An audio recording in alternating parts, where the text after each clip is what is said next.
अभी कुछ दिन पहले मैंने 29 कंपनियों को चिट्ठी लिखी थी। ये 29 वो कंपनियां हैं जो हमारे देश में मोटरसाइकिल बनाती हैं, स्कूटर बनाती हैं, पेट्रोल पे चलने वाले टू व्हीलर बनाती हैं, पेट्रोल पे चलने वाले फोर व्हीलर बनाती हैं, कार बनाती हैं, एसयूवी बनाती हैं।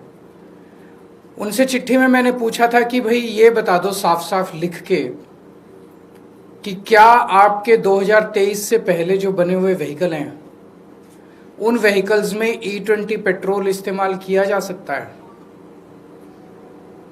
अगर आप कहते हो हाँ किया जा सकता है, तो अगर हमारी गाड़ी E20 की वजह से खराब होती है तो उसको रिपेयर करने का हर्जाना आप दोगे। अगर आप कहते हो हाँ किया जा सकता है, तो क्या माइलेज में जो ड्रॉप आती है उसका हर्जाना आप दोगे। ये चिट्ठी मैंने इन 29 कंपनियों को लिखी थी। 29 में से लिखित में तो जवाब किसी भी का भी नहीं आया, लेकिन 9 कंपनियों के अधिकारियों के साथ फोन पे मेरी लंबी बातचीत हुई पर्सनली। उन्होंने कहा सर मोदी सरकार खुलेआम धमकी दे रही है। बोले जी सच्चाई टेक्निकली इंजीनियरिंग के पॉइंट ऑफ व्यू से सच्चाई ये है कि अगर आप 2023 के व्हीकल्स के ऊपर अगर आप E20 इस्तेमाल करते हो तो व्हीकल खराब होगा, इंजन खराब होगा, फ्यूल ट्रेन सिस्टम खराब होगा, माइलेज भी ड्रॉप करेगी। ये सच्चाई है।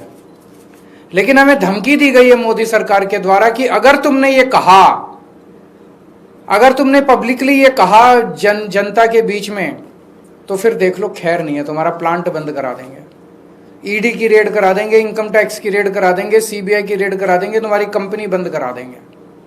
तो बोले जी हम ये लिख के नहीं दे सकते। और बोले अगर ये लिख के दे दे, मोदी सरकार दबाव डाल रही है कि ये लिख के दो कि E20 सेफ है। वो एक मारुति वालों ने लिख के दिया था E20 सेफ है, उनको लेने के देने पड़ गए। कंज्यूमर कोर्ट ने ऑर्डर किया है कि गाड़ी रिप्लेस करके दो। तो बोले जी अगर लिख के देते हैं कि E20 सेफ है तो जनता चली जाएगी कोर्ट में और मांगेगी भाई हर्जाना दो, हमारा गाड़ी रिप्लेस करो, जो हमारा कंपोनेंट खराब हो गया उसके पैसे दो, जो हमारी माइलेज गिर गई उसके पैसे दो। तो बोले जी हम कुछ भी लिख के नहीं दे सकते। मोदी सरकार कंपनियों के ऊपर गुंडागर्दी करके दबाव क्यों डाल रही है? गाड़ी जनता ने खरीदनी, पेट्रोल जनता ने इस्तेमाल करना, फिर मोदी सरकार इथेनॉल को क्यों जबरदस्ती कर रही है? 30 करोड़ हमारे देश के अंदर गाड़ियां हैं जो कि 2023 के पहले की बनी हुई हैं। 22 crore car, 22 crore two wheeler और 8 करोड़ फोर व्हीलर। इन 30 करोड़ गाड़ियों को मोदी जी कंडम बनाने में लगे हुए हैं, पूरी शिद्दत के साथ लगे हुए हैं मोदी जी इन 30 करोड़ गाड़ियों को कंडम बनाने में। क्यों? क्या इंटरेस्ट है मोदी जी का? इथेनॉल पेट्रोल से महंगा है, इथेनॉल की कैलोरीफिक वैल्यू कम है तो माइलेज कम देता है पेट्रोल से। इथेनॉल से कोई फॉरेन एक्सचेंज नहीं बचती, अब तो इतने बड़े बड़े आर्टिकल आ चुके। इथेनॉल से कोई किसानों का फायदा नहीं होता, इतने बड़े बड़े आर्टिकल आ चुके। इथेनॉल जहां बनता है वहां पे कई कई किलोमीटर तक अंडरग्राउंड पानी खराब हो जाता है, प्रदूषण फैलाता है। फिर इथेनॉल में मोदी जी का इतना इंटरेस्ट क्यों है? ये एक सोचने वाली बात है। हमने अनाउंस किया था कि हम national town hall against E20 करेंगे शनिवार को। पुलिस पहुंच गई।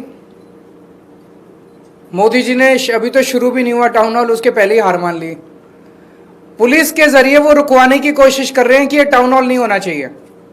पहले पुलिस पहुंची कॉन्स्टिट्यूशन क्लब वालों के पास, बोले इनको परमिशन मत दो, इनको अप्रूवल मत दो। बोले जी हमने तो दे दी, पैसे भी जमा हो गए, रसीद भी कट गई, बुकिंग भी हो गई। बोले बुकिंग कैंसिल कर दो। बोले जी कर नहीं सकते।